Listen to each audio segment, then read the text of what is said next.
이번에는 이해받지 못한 경험이 내 인생을 힘들게 한다에 대해서 이야기해 보겠습니다.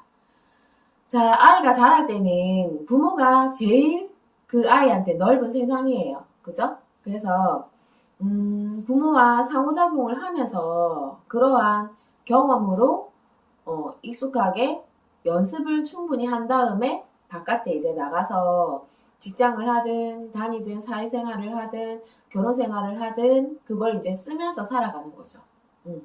그런데 여러 가지 이유로 부모님이 먹고 사는 문제로 굉장히 바쁘게 일하고 항상 지쳐 있다거나 아니면 어떤 큰 병에 걸려서 몸이 되게 아팠다거나 또 정신적인 문제로 우울증이나 뭐 기타 등등 여러 가지 문제로 해서 고립되어 있는 생활을 하는 경우에는 그 가정이 상호작용보다는 아주 기능적인 역할을 하는 위주로 돌아가게 됩니다. 가정 분위기가. 그러면 기능적인 역할에서 제일 효과적으로 쓰이는 게 지시와 통제란 말이죠. 이거 해. 이거 이렇게 해. 저거 해. 아니면 이거는 안 돼. 하지 마. 이것도 안 돼. 저건 안 돼. 저렇게 하지 마. 이렇게 하지 마. 이렇게 지시와 통제가 대부분인 가정 분위기에서 자라다 보면 이 아이는 점점 그 분위기에 익숙해져서 습관이 되고 그래서 그 습관을 무의식적으로 쓰면서 살아가는 게 우리가 흔히 말하는 대물림이라는 거잖아요. 그죠? 그래서 내가 어렸을 때 부모님한테 아니면 주 양육자한테 뭔가 내 마음을 이해받거나 내 상황을 이해해달라고 요구하거나 이해받는 경험이 없었어요. 그 사람이. 그러면 그 사람은 그 부분에 대해서는 되게 취약하단 말이죠. 그 상태에서 이제 자라서 대학을 가고 직장을 가지고 친구 관계를 맺고 또 결혼 생활을 하고 하게 되면 어떠한 상황을 맞닥뜨리게 될까요?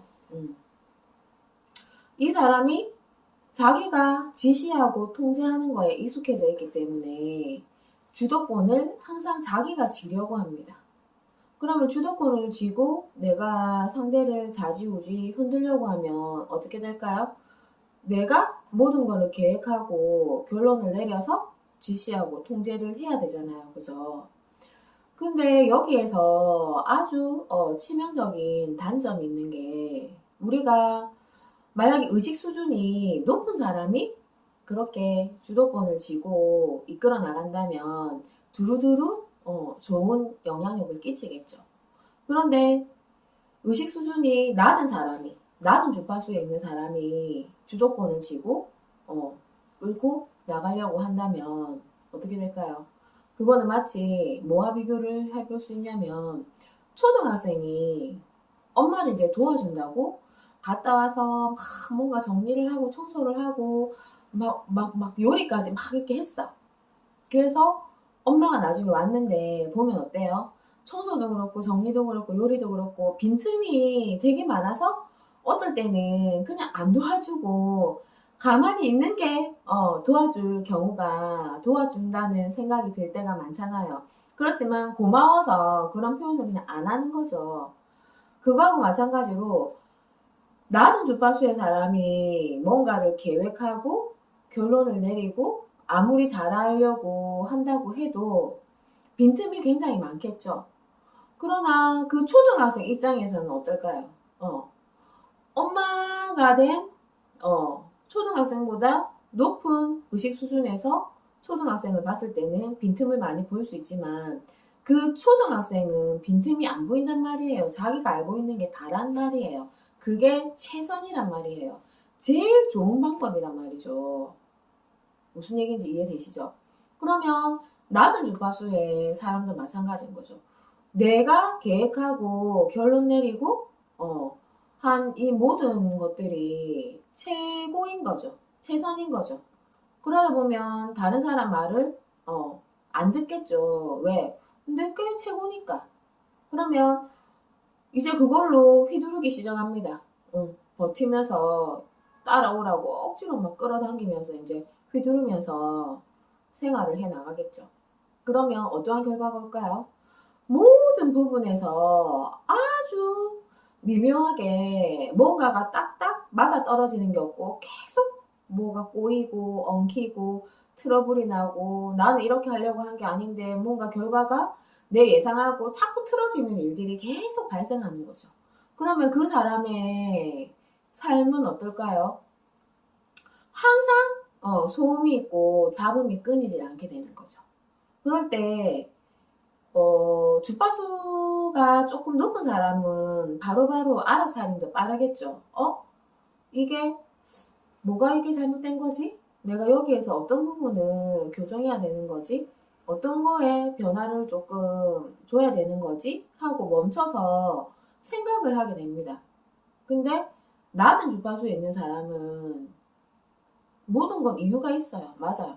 모든 건 이유가 있는데 그 이유가 다 누구한테 있어요? 상대방한테 있는 거죠. 나는 제대로 했는데 쟤가 성격이 이상하고 쟤가 내 말귀를 못 알아듣고 쟤가 내가 시키는 대로 안 하고 쟤가 다 이상한 거예요. 그러면 이 낮은 주파수의 사람은 항상 일이 꼬이는데 상대방한테 다 문제점이 있으니까 내 생각과 어떤 계획을 변화시키려고 하지 않습니다. 그러다 보니까 사태가 더 악화되고 관계에서 점점 트러블이 생기면서 그 사람은 점점 고립되게 되고 사람들은 또 떠나게 되고 그만큼 그 사람한테는 어떠한 좋은 기회들이 줄어들게 되고 이 사람은 점점 더 자꾸 생활의 질이 떨어지게 되는 거죠. 근데 그 사람의 마음에는 생활의 질이 떨어지고 일이 꼬이는 만큼 뭐가 찰까요? 분노와 억울함이 차는 거죠. 그러면 생활의 질만 떨어지는 게 아니라 나중에는 어떻게 되나요? 그러한 감정들이 신체와 증상으로 나타나면서 뭔가 질병으로 또 표현하게 되는 거죠. 그러면서 계속 어려운 상황이 악순환이 됩니다. 그런데 그분들은 잘 변하려고 하지 않아요. 왜냐하면 눈은 뜨고 있고 귀는 열려 있는데 정신적인 면에서 영혼에서 보면 장님과 기머거리예요. 그 누구의 말도 들으려고 하지 않고 어떠한 것도 보려고 하지 않아요. 왜냐하면 내 틀에 내가 맞다고 생각하는 그 틀에 갇혀가지고 그 밖을 내다보려고 하지 않거든요. 그러면 그 밑바닥을 자꾸 들춰내면 그 밑바닥에는 뭐 어떤 감정들이 있을까요? 너무 불안하고 너무 두렵겠죠. 너무 무서워요. 왜? 내가 생각한 대로 딱딱딱딱 돼야 되거든요. 근데 내 생각대로 뭔가가 안 되면 이제 나는 어떻게 할 줄 모르겠어. 사실은 그래서 그 사람이 변화하려고 뭔가를 변경하는 거에 대해서 거부하거나 저항하거나 하는 거는 무서워서 그렇거든요. 왜냐면 내 뜻대로 내 계획대로 안 되면 사실은 자기는 어떻게 해야 될 줄을 모르는 거예요. 그러면 사실은 내가 어떻게 해야 될지 모르겠어. 어떻게 해야 되지? 하고 주변에 물어보고 인정을 하고 답을 구하면 얼마든지 그 사람 주변에는 그 사람을 도와줄 사람들이 항상 대기하고 있단 말이죠. 주변에 난 진짜 이제 어떻게 해야 될지 모르겠어라고 도움을 요청할 때 그 사람들이 나를 얼마나 속으로 무시하고 비난할까 생각하면 차라리 지금 내가 어려움을 겪는 게 낫지 그러한 사람들한테서 비난과 무시를 받는 건 더 무섭고 두렵거든요. 그럼 이 사람이 왜 다른 사람이 그렇게 비난과 무시를 할 거라고 그렇게 결론을 지어버릴까요? 또 그 밑바닥을 들춰보면 자기가 뭔가를 제대로 해내지 못하는 사람을 봤을 때 비난하고 무시하는 마음이 올라오기 때문에 상대적으로 그렇게 생각을 하는 거죠. 이 마음의 연결고리들이 어떻게 돌아가는지 약간 이해가 되시나요?